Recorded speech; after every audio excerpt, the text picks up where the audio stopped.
भगवती, जय माँ भगवती, जय माँ भगवती। बच्चों को मेरा ढेर सारा प्यार और बड़ों को मेरा नमस्कार।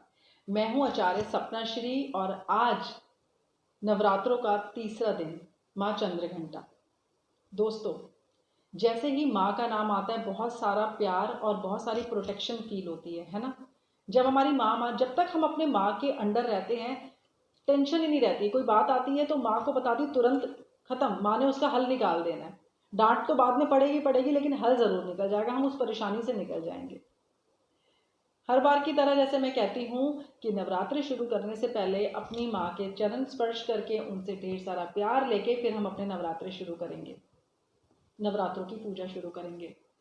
मैं अपनी माँ का बहुत आशीर्वाद लेती हूँ। दोस्तों, माँ कहीं ना कहीं चंद्रमा का कारक है। माँ हमारे मन को स्थिर रखने के लिए भी बहुत ज़रूरी है। अपनी माँ से अच्छे से रहना। काफ़ी बार कुछ ऐसी बात हो जाती है कि मैं सुनती हूँ कि माँ के साथ लड़ाई अपशब्द या कुछ भी उस तरीके से करना, और उसके बाद भगवान से असीम कृपा की उम्मीद करना, या भगवान हमारे लिए हमारी क्यों नहीं सुनता। अपने माता पिता से जो इंसान किसी भी तरीके का दुर्व्यवहार करता है और उसके बाद उम्मीद करता है कि उसको भगवान सुने या उसके साथ कुछ अच्छा हो या उसको उसकी पूजा पाठ का फल मिले, तो वो इस चीज़ को भूल जाओ। सबसे पहले आपके माता पिता आपके लिए हैं। अपने माता पिता का आशीर्वाद लीजिए और नवरात्रों की शुरुआत करिए। दोस्तों, माँ का तीसरा दिन, नवरात्रों का तीसरा दिन, माँ भगवती की असीम कृपा का तीसरा दिन, माँ चंद्रघंटा। ये माँ का थोड़ा रौद्र रूप है। इस दिन माँ की पूजा अर्चना करने से सारी परेशानियां जो होती है ना, जो ऐसी परेशानियां जो बहुत लंबे अरसों से चलती आ रही हैं, या आप मान लीजिए हमारे अनचाहे डर जो होते हैं, कई बार हमारे को बहुत सारी चीज़ों का आभास हो रहा होता है, उन सब में बहुत आराम आता है। माँ हर तरीके की परेशानी को, जिसे कहते हैं ना, मुश्किल परेशानियों को दूर करने के लिए माँ चंद्रघंटा जो है उनकी आराधना करी जाए। दोस्तों, हर एक शक्ति के पास ना एक अलग तरीके की पावर फोर्स होती है। तो माँ चंद्रघंटा की जो फोर्स है वो है बड़े से बड़ी खतरनाक परेशानियों की, जो कोई खतरनाक ऐसी बीमारियां होती हैं जिनके शायद हल नहीं निकल पा रहे होते हैं, उनसे इरेडिकेट करना, उनको खत्म कर देना, जड़ से खत्म कर देना। ये माँ का रौद्र रूप गलत लोगों के लिए है।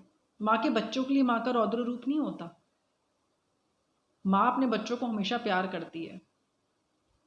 शेर अपने बच्चों के लिए खतरनाक नहीं होता, लेकिन शेर का नाम आते ही हम डर जाते हैं। सांप अपने बच्चों के लिए खतरनाक नहीं होता, लेकिन हम उनसे डरते हैं। तो माँ का जो ये रौद्र रूप है, इससे आपने परेशान नहीं होना कि माँ का रौद्र रूप है। ये आपकी सारी परेशानियों को जड़ से खत्म करने की ताकत रखता है। दोस्तों, नवरात्रों में रात्रि के समय पूजा जरूर करिए। मतलब कि आप लगा लीजिए कि 10 बजे के बाद से आप अगर जाप नहीं करना जानते, या आप मंत्र को याद कर नहीं कर पाते हैं, या आप उस तरीके की चीज़ों में नहीं है, जाप में आप लोग नहीं हैं, तो 10 बजे के बाद जो माँ की ज्योत जल रही है ना आपके मंदिरों में, वहाँ पर आप अपना आसन बिछा के आराम से शांति से बैठ जाइए और महसूस करिए। दोस्तों, शक्तियाँ दिखती नहीं है, महसूस होती है। भाव दिखते नहीं है, महसूस होते हैं। प्यार दिखता नहीं है, महसूस होता है। जिंदगी को सरल बनाइए। ऐसा मत सोचिए कि क्यों गुरु आचार्य जी पूजा कर लेते हैं, अपनी जिंदगी को काफ़ी हम लोग बैलेंस कर लेते हैं, इसमें कोई शक नहीं है। कैसे कर लेते हैं? ठीक है, हम लोग उस कार्य को जानते हैं, हम जाप करना जानते हैं, हवन करना जानते हैं, साधना करनी जानते हैं और अन्य गुप्त चीज़ें जानते हैं। आप लोग उन चीज़ों को नहीं जानते। मैं चाहती हूँ कि मैं आपको सरल तरीका बताऊं, जिससे कि आप भी इस स्वाद को चख सकें, महसूस कर सकें इन शक्तियों को। कोई ज़्यादा ज़रूरत नहीं है कि आप जाप करिए, इतनी माला जाप करो, आप इस डायरेक्शन में बैठिए, आप ऐसे करिए। बहुत सारी चीज़ें होती हैं, आप उन चीज़ों में ना पड़िए। आप महसूस करिए माँ के प्यार को। इस समय माँ की शक्तियाँ हमारे बहुत समीप होती हैं दोस्तों, बहुत समीप होती हैं। आप इन शक्तियों को बहुत आराम से महसूस कर पाएंगे। लेकिन कब कर पाएंगे? अपने आप को जब आप शांत कर लेंगे। अपने आप को शांत रखिए, अपने मन को शांत रखिए और जो माँ आपने मंदिर बना रखा है, जो माँ की जहाँ पर आपने जोत जला रखी है, वहाँ पर आप आराम से बैठिए और 10 बजे के बाद शांति से बैठ के माँ का स्मरण करिए, याद करिए। सबसे पहले अपनी माँ का नाम लेके, अपने गुरु का नाम लेके आप अपने आसन पे बैठेंगे। बिना गुरु के, हमारी सबसे पहली गुरु कौन होती है? हमारी माँ। अपनी माँ का नाम लेके, अपने गुरु का नाम लेके आप अपने आसन पे बैठेंगे। और दोस्तों हाँ, अपने मंदिर में चांदी के गिलास में या किसी भी पात्र में, मिट्टी के पात्र में या चांदी के पात्र में पानी को ज़रूर रखिए। आगे मैं चर्चा करूंगी, आप लोगों को बताऊंगी कि पानी के कितने चमत्कारी रूप हैं, पानी क्या क्या कर सकता है। साधारण पानी, साधारण सा पानी, अभिमंत्रित करा हुआ नहीं, कोई गंगा जल नहीं, साधारण पानी के अंदर कितनी शक्तियाँ हैं, वो क्या क्या कर सकता है। हर तरीके की सकारात्मक और नकारात्मक ऊर्जाओं को वो सोख सकता है। इसलिए आपके मंदिर में पानी होना बहुत ज़रूरी है। किसी भी पात्र में आप पानी को ज़रूर रखेंगे। अब दोस्तों जो मैं आपको बता रही हूँ कि रात्रि के समय 10 बजे के बाद आप लोग बैठ के माँ का स्मरण करके माँ के प्यार को महसूस करिए, माँ के आशीर्वाद को महसूस करिए और आप बिल्कुल कर पाएंगे। और मैं आप लोगों के फीडबैक भी चाहती हूँ, बिल्कुल टीचर की तरह आप लोगों से बात कर रही हूँ, आप लोगों को जैसे समझा रही हूँ, आप लोग इस चीज़ को करिए और अपना फीडबैक दीजिए कि आपको कैसा महसूस हुआ। दोस्तों जैसे ही आप महसूस करेंगे ना माँ की शक्तियों को, माँ के प्यार को, माँ की प्रेजेंस को, माँ के आवाहन को, आप देखेंगे आपके घर में चीज़ें बदलनी शुरू हो जाएंगी। आपको ज़्यादा बोलने की ज़रूरत नहीं है कि आपकी मनोकामना क्या है, वो तो माँ आ गई तो मनोकामना वैसे ही पूरी हो जाती है। मनोकामना तो वैसे ही पूरी हो जाएगी। माँ के प्यार को महसूस करेंगे ना, जब आपको लगेगा कि हाँ माँ हमारे बहुत समीप है, आप उस शक्तियों को पहचान पाएंगे, तो आपके घर में ऐसे बदलाव आने शुरू हो जाएंगे कि आप समझ नहीं पाएंगे कि क्या हो रहा है। जो काम शायद बहुत समय से रुके हुए हैं ना, वो अपने आप होने स्टार्ट हो जाएंगे। जिस फ़ोन का आपको इंतज़ार था वो शायद फ़ोन आ जाएगा।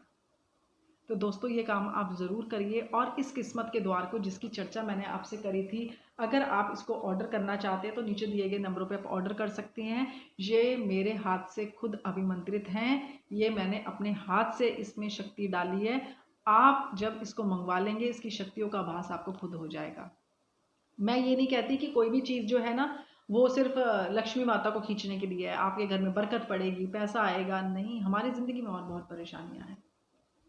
आपकी कोई भी मनोकामना हो, आपकी कोई भी परेशानी हो, वो आपकी परेशानी दूर हो जाएगी, मेरा पूरा विश्वास है। लेकिन दोस्तों प्लीज़ आप इसको, ये मैं कोई बहुत सारे मेरे पास नहीं है, कुछ ही मैंने ऐसी चीज़ें बनाई हैं, कुछ ही मैंने बनाया है। और मैं नहीं चाहती कि आप इसको, विश्वास है तो ज़रूर ऑर्डर करिए इसको। नंबर आपकी टीवी, आपके जो है नंबर, आप इसको ज़रूर ऑर्डर करिए। नंबर नीचे फ्लैश हो रहा है और आप देखेंगे कि कैसे आपको आराम आएगा। बाद में आप इसको अपने लॉकर में, जहाँ पर भी आपकी अलमारी है, आप इसको रख सकते हैं। मंदिर में भी रखना चाहे मंदिर में भी रख सकते हैं। लेकिन ये कोई शो की चीज़ नहीं है कि आप इस चीज़ को शो करें, लोगों को दिखाएं, सामने खुला पड़ा दिखे किसी को, उस तरीके से नहीं है। इसको थोड़ा संभल के और छुपा के रखने की, गुप्त चीज़ें हैं, गुप्त तरीके से रखने की आवश्यकता है। अगर आप वैसे रखेंगे तो आपको इसका बहुत लाभ होगा। ऑर्डर करके ज़रूर इस बार मंगवाइएगा। ये मेरे हाथों से इन नवरात्रों में ही तैयार किए गई हुई एक किस्मत का द्वार, अपने द्वार आप ज़रूर मंगवाइए। आप लोगों से दोबारा मुलाकात होगी, ढेर सारी चर्चा करूँगी, बातें करूँगी, मन की बात करूँगी। वैसे तो दोस्तों जब भी मैं आऊँ ना तो समझ लो कि मैं अपनी मन की बात करने आप लोगों से आई हूँ। अच्छा लगता है आप लोगों से अपना एक्सपीरियंस शेयर करना, जो इतने साल महान महान लोगों से मिली, महान गुरुओं के साहित्य में रही, तो वो बातें आप लोगों से डिस्कस करना अच्छा लगता है।